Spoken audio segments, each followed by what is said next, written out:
دوسری عالمی جنگ میں شامل ہونے کے ایک سال بعد 7 دسمبر 1941 کو جاپانی ایئر فورس نے ہوائی کے پرل ہاربر میں ایک امریکی بحری اڈے پر اچانک حملہ کیا، جس میں 2400 سے زائد افراد ہلاک ہوئے۔ اس حملے کے بعد امریکہ نے نیو میکسیکو میں ایک خفیہ منصوبے پر کام شروع کیا، جس میں نیوکلیئر فیژن کے ذریعے دنیا کا پہلا ایٹم بم تیار کیا گیا۔ جب جاپان نے جرمنی کے ہتھیار ڈالنے کے بعد جنگ ختم کرنے کے امریکی الٹیمیٹم کو مسترد کر دیا تو امریکہ نے ہیروشیما پر ایک تجرباتی بم گرایا۔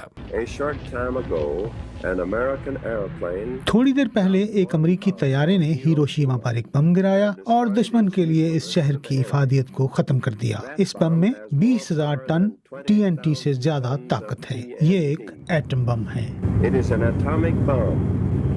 ہیروشیما کے تقریباً 3,50,000 رہائشیوں میں سے تقریباً 78,000 فوری طور پر ہلاک ہو گئے۔ 3 دن بعد امریکہ نے ناگاساکی پر دوسرا بم گرایا۔ ناگاساکی کے تقریباً 2,40,000 شہریوں میں سے 40,000 فوری طور پر ہلاک ہو گئے۔ صبح 8 بجے کے فوراً بعد B-29 طیارے انولا گے کی آواز ہیروشیما کی فضاؤں میں سنی گئی۔ ہیروشیما پر بم گرانے کا فیصلہ صرف 1 گھنٹے پہلے کیا گیا تھا۔ اس کا ہدف تھا اوئی برج، جو شہر کے بالکل مرکز میں واقع ہے۔ ٹھیک 8:15 پر ایٹمی بم، جسے لٹل بوائے کہا جاتا تھا، گرا دیا گیا۔ میں سڑک پر اکیلی تھی، بالکل اکیلی۔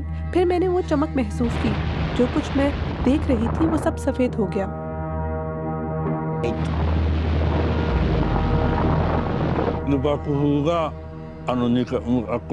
یہ دھماکے کی لہر، یہ 2 منزلہ اونچی لہر کونے سے میری طرف آئی۔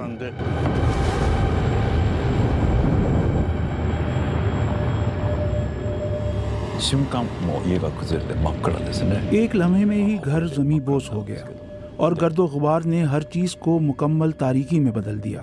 ہمیں بالکل اندازہ نہیں تھا کہ کیا ہوا ہے۔ یہ ناقابل یقین تھا۔ ہم حیرت زدہ رہ گئے۔ شہر کی تقریباً 1/4 آبادی موقع پر ہی ہلاک ہو گئی۔ ان میں سے بہت سے بچے اسکول جانے والے تھے۔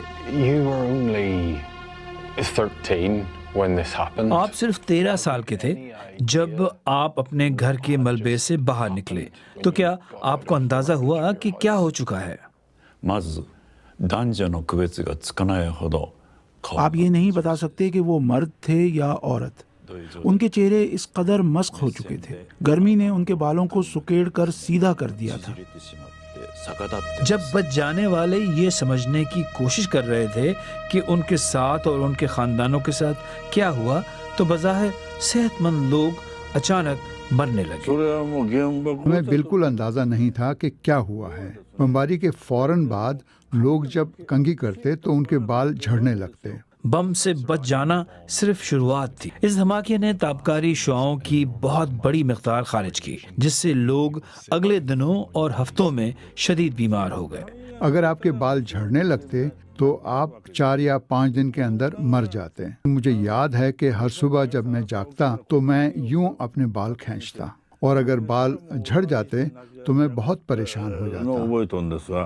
جاپان اگلے 7 سال تک امریکہ کے قبضے میں رہا۔ امریکی حکام نے ہیروشیما اور ناگاساکی میں ہونے والے اثرات کی خبروں پر سخت سینسرشپ عائد کی۔ اگرچہ امریکہ نے بمباری کے طبی اثرات کا مطالعہ کرنے کے لیے ایک کمیشن قائم کیا تھا، لیکن دنیا کو جسمانی صحت، ذہنی صحت اور تولیدی عمل پر پڑنے والے اثرات کو سمجھنے میں دہائیاں لگ گئی۔ ایٹمی حملوں کے بارے میں لا علمی آج بھی موجود ہے۔ ابھی تک اس بارے میں کوئی حتمی ثبوت موجود نہیں کہ ان حملوں کے نتیجے میں کون سی بیماریاں لگ سکتی ہیں، لیکن بچ جانے والے افراد سمجھتے ہیں کہ ان میں کینسر کی بلند شرح ان بموں کا نتیجہ تھی۔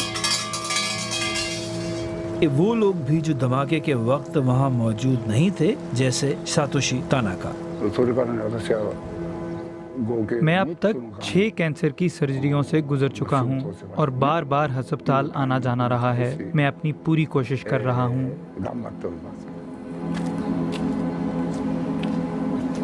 ساتوشی 6 اگست کو دھماکے کے وقت شہر میں نہیں تھا، لیکن بعد میں تابکاری شعاعوں کی زد میں آ گئے۔ وہ صرف 18 ماہ کے تھے جب ان کی ماں اپنے لاپتہ رشتہ داروں کی تلاش میں انہیں بھی اپنے ساتھ شہر لے آئیں۔ کیا آپ ایسا سمجھتے ہیں کہ اس کی وجہ سے آپ کی صحت پر اثر ہوا ہے؟ میرے جیسے لوگوں کے لیے جنہیں بچپن میں کم سطح کی تابکاری کا سامنا ہوا، ایسا ڈیٹا موجود ہے جو ظاہر کرتا ہے کہ جب وہ بڑے ہوتے ہیں تو ان پر اس کے اثرات ظاہر ہوتے ہیں۔ 2024 میں ساتوشی اور کیکو ان بچ جانے والوں کے گروپ کا حصہ تھے جنہیں ایٹمی ہتھیاروں سے پاک دنیا کے لیے کی جانے والی کوششوں پر نوبیل پیس پرائز دیا گیا، لیکن وہ سمجھتے ہیں کہ ان کا مشن ابھی مکمل نہیں ہوا۔ آپ کو اپنی کہانی سنانے کا فیصلہ کیوں کرنا پڑا؟ جب روس نے یوکرین پر حملہ کیا، میں نے کہا نہیں، میں خاموش نہیں رہ سکتا، مجھے کچھ کرنا ہوگا، مجھے ہر حال میں اپنی کہانی سنانی ہے۔ بہت سے لوگ سمجھتے ہیں کہ یہ ہتھیار کارآمد ہیں اور حقیقت میں جنگ کو روکتے ہیں۔ وہ یقین رکھتے ہیں کہ قومیں ایٹمی جنگ کے ممکنہ اثرات سے اتنی خوفزدہ ہوں گی کہ وہ کسی بھی جنگ سے گریز کریں گی۔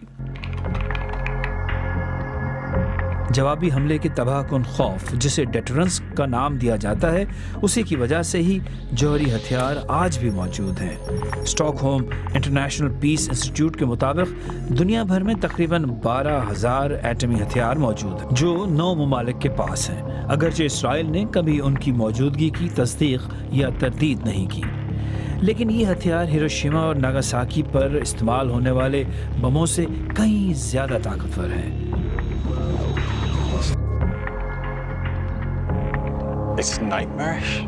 یہ سب خوفناک ہے جو کچھ ہمیں بتایا گیا ہے۔ ایک طرف اپنے تحفظ کے لیے ہتھیار رکھنے کی خواہش ہے تاکہ یہ سب آپ کے ساتھ نہ ہو، اور دوسری طرف وہ سب کچھ جو ہوا اور نہیں چاہیں گے کہ ان کے ساتھ بھی ایسا ہو۔ کینجی اور ساتوشی ہیروشیما پیس پارک کے قریب ایک دوسرے سے ملے ہیں۔ یہ یادگار ان لوگوں کی یاد میں بنائی گئی ہے جن کی لاشیں کبھی نہیں مل سکی۔ ساتوشی کی خالہ بھی ان میں شامل تھی۔ یہ وہ جگہ ہے جہاں سب سے زیادہ تباہی ہوئی تھی۔ ایسی تباہی پہلے کبھی نہیں دیکھی گئی۔ متاثرین میں سے تقریباً نصف کی شناخت نہیں ہو سکی۔ ہم ان کے بارے میں کچھ نہیں جانتے۔ تقریباً 70,000 افراد ایسے تھے جنہیں کوئی لینے نہیں آیا۔ چلو دعا کرتے ہیں۔